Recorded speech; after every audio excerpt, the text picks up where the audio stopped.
समीक्षक के लिए सबसे महत्वपूर्ण है कि वह राग द्वेष से दूर हो, निष्पक्ष हो, ईमानदार हो, निर्भीक हो, निडर होकर कटु यथार्थ भी है तो उसको व्यक्त करने में उसको हिचकिचाना नहीं चाहिए। मैंने वाल्मीकि रामायण में भी देखी कि उनमें भी कुछ पंक्तियाँ ऐसी अमर्यादित मुझे मिली, लेकिन तुलसीदास में नहीं है।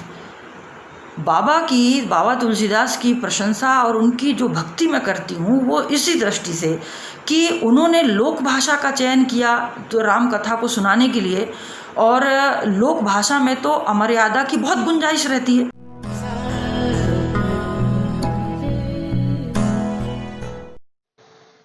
नमस्कार साथियों, ये प्रधान नामा की श्रृंखला साहित्य सागर है, जिसमें हम आपका परिचय कराते हैं सागर से जुड़ी साहित्यिक हस्तियों से। मैं हूं वरुण प्रधान और आज के इस अंक में हमसे रूबरू हैं डॉक्टर लक्ष्मी पांडे जी। 10 मार्च 1968 को सिवनी जिले में जन्मी सुप्रसिद्ध समीक्षक, उपन्यासकार एवं अध्यापिका डॉक्टर लक्ष्मी पांडे जी का कर्म क्षेत्र सागर ही रहा है। डॉक्टर हरि सिंह और विश्वविद्यालय से हिंदी विषय में पीएचडी और डीलिट की उपाधि प्राप्त कर चुकी डॉक्टर लक्ष्मी पांडे जी की पसंदीदा विधा समीक्षा है। यह भी सुखद संयोग है कि वे सागर विश्वविद्यालय के उसी हिंदी विभाग में शिक्षिका हैं जिसमें सुप्रसिद्ध समीक्षक आचार्य नंद दुलारे वाजपेयी कभी अध्यक्ष रहे। आपकी 30 से अधिक पुस्तकें प्रकाशित हो चुकी हैं, जिसमें प्रमुख रूप से 2 उपन्यास, अपरिभाषित एवं उसकी अधूरी डायरी, तात्पर्य अर्थात भारतीय काव्यशास्त्र रस विमर्श, आचार्य भागीरथ मिश्र काव्यशास्त्रीय चिंतन, अधुनातन काव्यशास्त्री आचार्य राममूर्ति त्रिपाठी, ताई भी आई भी मीना पिंपलापुरे, सुरेश आचार्य शनिचरी का पंडित, कांति कुमार जैन संस्मरण को जिसने वरा है, साहित्य विमर्श, हिंदी कथा साहित्य, निराला का साहित्य, स्वतंत्र योत्तर हिंदी उपन्यासों में ग्रामों का स्वरूप आदि पुस्तकें, 35 से अधिक शोध प्रबंध और 80 से अधिक लेख, समीक्षाएं एवं भूमिकाएं प्रकाशित हो चुकी हैं। प्रधान नामा की पेशकश साहित्य सागर के इस अंक में डॉक्टर लक्ष्मी पांडे जी चर्चा कर रही हैं समीक्षा कर्म से जुड़े कुछ अनछुए पहलुओं पर। नमस्कार, मैं लक्ष्मी पांडे डॉक्टर हरि सिंह और केंद्रीय विश्वविद्यालय सागर के हिंदी विभाग में अध्यापक हूँ। मेरा जन्म 10 मार्च 1968 को मध्य प्रदेश के एक छोटे से गांव धारना कला में हुआ। मेरे गांव में तब 8वीं तक स्कूल था, तो 8वीं तक की पढ़ाई तो धारना में हुई। उसके बाद बरघाट में हाई स्कूल की पढ़ाई हुई। उस समय 9वीं कक्षा से ही विषय का चयन करना होता था और मेरे पिता डॉक्टर थे, तो वो चाहते थे कि मैं भी डॉक्टर बनूं, इसलिए 9th क्लास में ही मुझे विषय चयन करना पड़ा और मैंने बायोलॉजी ली। बरघाट से हाई स्कूल 11th बोर्ड पास करके और सिवनी शहर में गवर्नमेंट पीजी कॉलेज सिवनी से मैंने बीएससी की पढ़ाई की। उसके बाद 2 साल का गैप लेकर पीएमटी का एग्ज़ाम भी देती रही। 1-2 नंबर के हेर फेर के चलते सफलता नहीं मिली, लेकिन इस बीच मैं निरंतर कहानियाँ, उपन्यास, ये सब, उस समय तो परमिशन मिलती नहीं थी कि केवल अपने कोर्स का पढ़ो, तो कोर्स की पढ़ाई के साथ साथ छिप कर कहानियाँ, उपन्यास, ये सब भी मैं पढ़ती थी। मेरे गांव में एक जैन साहब का पुस्तकालय था, उनका लड़का कुछ नहीं करता था, तो जैन साहब ने उसके लिए मतलब बहुत सैकड़ों पुस्तकें थी हिंदी की, और वो उसी को लाइब्रेरी चलाता था और 50 पैसे प्रतिदिन का किराया लगता था। तो मैंने वो लाइब्रेरी की सारी किताबें पढ़ डाली और बीएससी करते हुए भी अपने लाइब्रेरी की सारी हिंदी की किताबें पढ़ी। तो साहित्य में रुचि तो तब से ही थी। जब पीएमटी में सफल नहीं हुई और मेरे पिताजी की जिद थोड़ी सी कम हुई, तो मैंने अपने मन से हिंदी साहित्य में एमए की परीक्षा दी और प्राइवेट परीक्षा देना पड़ा क्योंकि गवर्नमेंट पीजी कॉलेज में हिंदी विभाग नहीं था। मेरे जीवन का टर्निंग पॉइंट आया 1992 में, क्योंकि 1992 में मैं यहाँ सागर विश्वविद्यालय में पीएचडी करने के लिए आई और निवेदिता छात्रावास में रहकर मैंने अपनी पीएचडी की पढ़ाई की। पीएचडी करते समय मैं ये कहूँगी कि उस समय तक मेरा एक उपन्यास पूरा हो चुका था, जिसको मैंने पीएचडी की थीसिस लिखने के दौरान उसको फाइनल टच दिया। और थीसिस जब कंप्लीट हुई और अवार्ड हो गई पीएचडी, तो उस थीसिस को प्रकाशित करने के लिए यूजीसी से मुझे ग्रांट मिली, और थीसिस और साथ में मेरा पहला उपन्यास अपरिभाषित, ये दोनों एक साथ प्रकाशित हुए। फिर 2005 में मैं डीलिट के लिए, भारतीय काव्य शास्त्र पर डीलिट के लिए रजिस्टर्ड हुई, और 2009 में मुझे डीलिट की उपाधि मिली। तो मैं ये कह सकती हूँ कि मेरे साहित्य लेखन की शुरुआत तो उपन्यास से हुई। आश्चर्य की बात है, वैसे सामान्यतः लोग कविता और कहानी से शुरुआत करते हैं, मैं भी ये सोचती हूँ कि ऐसे कैसे हुआ, लेकिन मुझे याद आता है कि मैं एक कुछ लिखती रहती थी और वो कहानी का रूप लिया उसने, और वो कहानी लंबी होते होते अंततः वो एक उपन्यास के रूप में कंप्लीट हुई। जब मैंने डीलिट के लिए रजिस्ट्रेशन कराया तो उस समय भारतीय नाट्यशास्त्र जो है, भरत मुनि का नाट्यशास्त्र, वह संस्कृत में था, और उसका हिंदी अनुवाद ढूंढा। वो पढ़ते पढ़ते, फिर भारतीय काव्य शास्त्र की तमाम किताबें पढ़ते पढ़ते मुझे लगता है कि उपन्यासकार से मैं समीक्षक हो गई। उस समय तक जब डीलिट के लिए रजिस्टर्ड हुई थी, उसके पहले तक मेरा दूसरा उपन्यास आ चुका था, उसकी अधूरी डायरी। और तीसरा उपन्यास जो डीलिट के दौरान मैंने शुरू किया था, वो आज तक अधूरा है।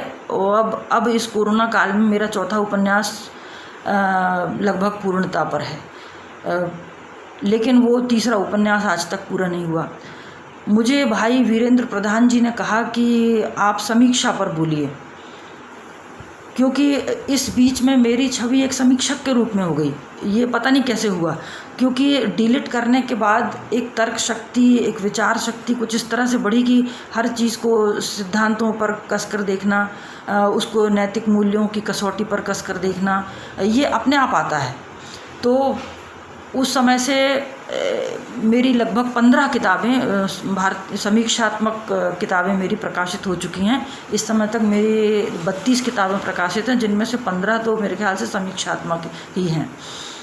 अब समीक्षा और समीक्षक, इन दोनों पर अगर बोलना है तो यही कहूँगी कि आलोचना और समीक्षा में थोड़ा कम अंतर होता है, बहुत ही कम अंतर होता है। आलोचना मतलब कि जैसे लोचन यानी नेत्र, तो हमारे लोचन यानी नेत्रों के सामने अगर कोई रचना आती है तो उस रचना को हम उसका सांगोपांग अध्ययन करते हैं और उसके संबंध में अपने व्यक्तिगत दृष्टिकोण को व्यक्त करते हैं कि इसकी भाषा कैसी है, इसका कथ्य कैसा है, यह वर्तमान समय के लिए यह प्रासंगिक है कि नहीं। ये सारी चीज़ें आलोचना में आती हैं, जिसमें हम अपना व्यक्तिगत दृष्टिकोण रखते हैं। लेकिन समीक्षा में हम उस व्यक्तिगत दृष्टिकोण के साथ उस लेखक के समकालीन लेखकों, समकालीन रचनाओं, और जो समीक्षक है वो समीक्षक भी अपने समकालीन अन्य समीक्षकों के उस रचना के बारे में या उस व्यक्ति के बारे में क्या विचार हैं, और उसके साथ ज़रूरी नहीं कि समकालीन ही हो। हम पुराने पौराणिक काल से, संस्कृत काल से भी लोगों के ग्रंथ और उनके कथ्य को लेकर, उसका संदर्भ देकर और उसको बता सकते हैं कि ये समीक्षा इन कसौटियों पर कैसे उतरी। तो ये समीक्षा हो जाती है।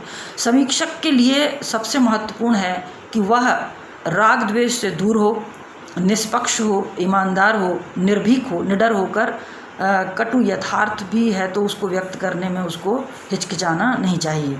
ये समीक्षक की पहली विशेषता है और अनिवार्य विशेषता है। इसके साथ मैं ये कहना चाहूँगी कि समीक्षक का बहुपट होना, बहुश्रुत होना, धैर्यवान होना और चिंतक होना बहुत ज़रूरी है। क्योंकि अगर वो बहुपट है, यानी उसने बहुत पढ़ा है, बहुत सारे ग्रंथ पढ़े हैं, बहुश्रुत का मतलब कि उसने बहुत सारे विद्वानों के व्याख्यान सुने हैं, वह धैर्यवान है और गंभीरता के साथ किसी विषय पर डूबकर उस पर चिंतन कर सकता है, तभी वो किसी रचना के साथ न्याय कर पाएगा। क्योंकि हम जितना ज़्यादा पढ़ते हैं और विद्वानों को जितना ज़्यादा हम सुनते हैं, हमारे पास उतनी विचार शक्ति और उतने उदाहरण देने के लिए और उतने शब्दों का भंडार हमारे पास बढ़ता है। तो समीक्षक के लिए बहुपट होना बहुत ज़रूरी है। इसके साथ मैं ये कहना चाहूँगी कि वह अगर गंभीर चिंतक है और अगर उसने बहुत पढ़ा है, बहुत सुना है, तो वह उस मतलब किसी इंडिविजुअल व्यक्ति के प्रति, समाज, राष्ट्र और तमाम परिस्थितियों के प्रति बहुत संवेदनशील होकर वो सोच सकता है और बता सकता है। तो समीक्षकों के अंदर ये गुण तो होना ही चाहिए कि वह पूरी ईमानदारी और सच्चाई के साथ अपनी बात को प्रस्तुत करे, और वो ये ना सोचे कि ये मेरा मित्र है इसलिए जो कुछ लिखेगा वो सब ठीक है, और अगर किसी से मेरी नहीं बनती है, वो मेरा शत्रु है, तो वो कितना भी अच्छा लिखे मैं उसको रिजेक्ट कर दूंगा। ये नहीं होना चाहिए। अगर ऐसा नहीं है तो निश्चित रूप से वो समीक्षक वादों के घेरे से बाहर होगा कि वो इस वाद का है, वो उस वाद का है। ऐसा करने से भी वादों के घेरे में भी जो लोग रहते हैं वो अपने वाद को समर्थन देने वाले लोगों की समीक्षा अलग तरह से करते हैं और दूसरे वाद के लोगों की लेखन की समीक्षा अलग तरह से करते हैं।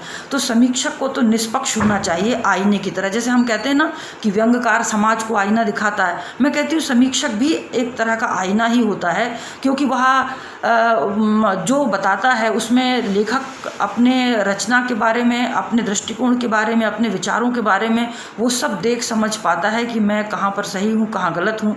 और ये इसका मतलब अगर हम किसी की रचना में कोई खामी निकालते हैं तो इसका मतलब ये नहीं है कि वो व्यक्ति, वो रचनाकार हमारा शत्रु है या दुश्मन है या उससे हमारी हमेशा के लिए शत्रुता हो गई। बिल्कुल नहीं।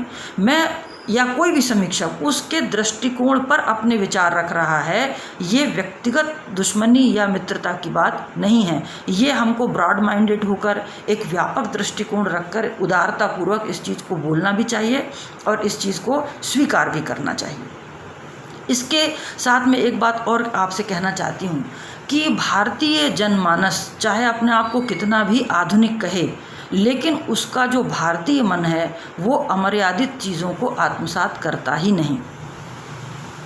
वो आनंद लेने के लिए जिज्ञासु होकर कैसी भी रचना को पढ़ सकता है। किसी महफिल में बैठा हो तो 10 लोग अगर उसकी तारीफ़ कर रहे हैं तो वो भी सुर में सुर मिलाकर उसकी तारीफ़ कर सकता है। वो कुछ समय के लिए उस व्यक्ति को खुश करने के लिए भी उसकी उस अमर्यादित रचना या उस अमर्यादित भाषा, अमर्यादित कथ्य को, मुक्ति को, स्वच्छंदता को सपोर्ट कर सकता है। लेकिन जब निजी जीवन में चयन की बात आती है तो वो इस तरह के मूल्यों को, जो स्वच्छंदता को प्रश्रय देते हैं, जो इस तरह की अमर्यादा को प्रश्रय देते हैं, वह बिल्कुल भी ऐसे मूल्यों का चयन नहीं करता। ये हम कई मामलों में देख सकते हैं। कई मामलों में मैंने खुद देखा है, व्यक्तिगत अनुभव मेरा नई पीढ़ी के बारे में भी, कि नई पीढ़ी चाहे भाषा के मामले में, चाहे व्यवहार के मामले में, चाहे पहनावे उड़ावे के मामले में अपने आप को कितना भी आधुनिक कहे, लेकिन जब वो चयन करती है तो मैंने देखा उसकी पसंद कुछ इस तरह की होती है कि मुझे आश्चर्य और बहुत ही प्रसन्नता होती है कि कम से कम ये है कि इनके अंदर वो भारतीय मन, वो भारतीय संस्कार इस तरह जड़े जमाए हुए बैठे हैं कि वो अमर्यादा को पसंद करते ही नहीं। अब इसमें जैसे समीक्षा की बात आती है तो कुछ एक शब्द हैं, जैसे हम कहें कालजयी, या कालजयी शब्द से पहले भी मैं ये कहना चाहूँगी आपको कि हम कहते हैं ना उपमा कालिदासस्य, कि कालिदास के उपमाओं के लिए उनको श्रेष्ठतम माना जाता है और मैं भी मानती हूँ। लेकिन कालिदास के जब सारे ग्रंथों को मैंने पढ़ा तो मुझे लगा कि उसमें अमर्यादित भाषा का प्रयोग हुआ है। उसमें कहीं कुछ उदाहरण, कुछ उपमाएं ऐसी हैं, ऐसे शब्दों का प्रयोग किया है संस्कृत में, और जिन लोगों ने उसका हिंदी में अनुवाद किया है उस हिंदी में अनुवादकों ने भी उस संस्कृत के उन अमर्यादित शब्दों को उस तरह से ही उसका अनुवाद कर दिया है। तो ये चीज़ मुझे खली। और दूसरी चीज़ क्या है कि अगर वो सीता के बारे में भी बात करते हैं तो सीता माँ है, सीता और राम के बारे में अगर आप उनकी सुंदरता का या उनके आपसी प्रेम का अगर की बात कर रहे हैं तो हम जिस तरह से अपने माता पिता के संबंध में इस तरह बात नहीं कर सकते, उस तरह उनके बारे में तो बिल्कुल ही नहीं कर सकते, लेकिन उसमें है। और ये चीज़ मैंने वाल्मीकि रामायण में भी देखी कि उनमें भी कुछ पंक्तियाँ ऐसी अमर्यादित मुझे मिली, लेकिन तुलसीदास में नहीं है। बाबा तुलसीदास की प्रशंसा और उनकी जो भक्ति मैं करती हूँ वो इसी दृष्टि से कि उन्होंने लोक भाषा का चयन किया तो राम कथा को सुनाने के लिए, और लोक भाषा में तो अमर्यादा की बहुत गुंजाइश रहती है, क्योंकि लोक में वो आप किस तरह से बोल सकते हैं, और उनको लोग क्षमा भी कर सकते थे कि ये तो लोक भाषा थी अवधि, और आपने उसमें अगर लिखा है तो उसमें तो ये गलतियाँ हो सकती हैं और उसको हम माफ़ भी कर सकते हैं, लेकिन उन्होंने ऐसा नहीं किया। तुलसीदास ने भी संस्कृत पढ़ी है, संस्कृत में शिक्षा प्राप्त की, उन्होंने भी वाल्मीकि रामायण पढ़ी, उन्होंने भी कालिदास को पूरा पढ़ा है, वो समझ में आता है उस चीज़ से। और हम ये लोगों ने, बड़े बड़े समीक्षकों ने और विद्वानों ने ये कहा भी है कि तुलसीदास ने भी अपने उपमाएं जो देते हैं उसमें कालिदास के ग्रंथों इत्यादि का सहारा लिया है, तो लिया होगा, लेकिन बाबा ने जो उपमाएं दी हैं अद्भुत हैं। और ऐसी उपमाएं हैं कि जिनमें किसी भी उपमा में, चाहे वो सीता जी के विवाह के समय उनकी सुंदरता, या चित्रकूट में दोनों राम और सीता जी बैठे हुए हैं और उनके बीच के वार्तालाप में कहीं पर भी उन्होंने बात की हो, और कोई भी उपमा दी हो, किसी भी तरह से आप देखेंगे कि अमर्यादा का एक भी तत्व, एक भी शब्द उसमें उपलब्ध नहीं है। और यही कारण है कि कालिदास केवल संस्कृत विभागों में और मंच से बात करने वालों में, शोधार्थियों और रिसर्चर्स के लिए ही सीमित रह गए। वाल्मीकि रामायण को भी लोग शोध ग्रंथों के लिए उदाहरण के तौर पर लेते हैं, या जो वक्ता अपना व्याख्यान देते, जैसे अभी मैं ही बोल रही हूँ तो मैंने वाल्मीकि रामायण के बारे में आपसे बात की, तो इस तरह से वो एक उनकी सीमित जगह हो गई है। लेकिन तुलसीदास को लोगों ने आत्मसात किया, इसलिए वो पाठ्यक्रम में भी हैं उतने ही, और उतने ही उनका विस्तार मनुष्य के जीवन में भी है, जन जन में है, राष्ट्र की सीमाओं को पार करके अंतर्राष्ट्रीय है।